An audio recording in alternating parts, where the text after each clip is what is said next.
4 months into my hospital stay, I hadn't seen my face.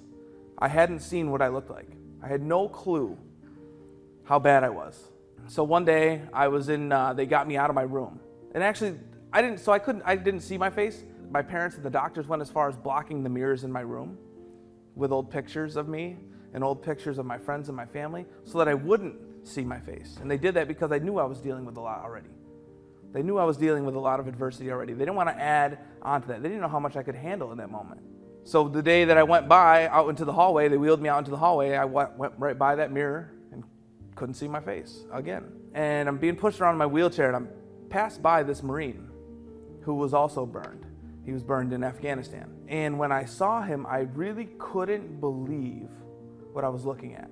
It was almost appalling, and it was so surprising that somebody could live through something like that. But there was no way that I looked as bad as this kid. There was no way, because he's got to be the only one that's ever survived something so horrific. That's how I felt.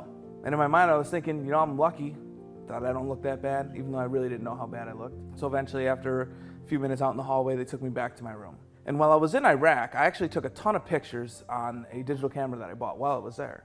And I transferred them all over to my laptop. All of my belongings were sent home to my parents, so my laptop was in all my belongings. So my parents had my laptop.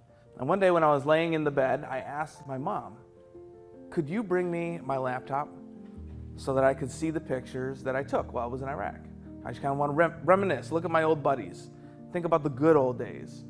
So she did. She brought me my laptop, and she set it down on my lap.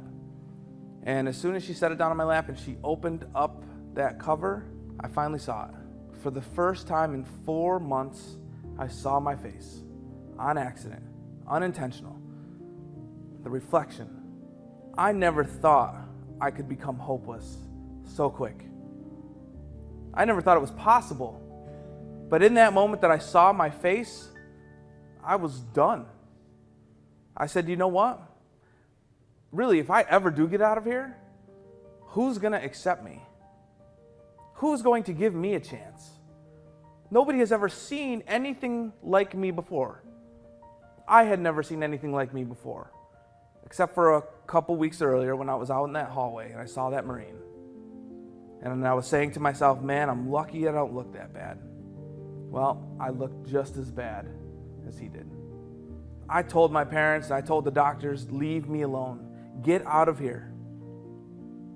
I don't want to live. I don't care if I live. Don't give me any more medication. Leave me alone, plain and simple.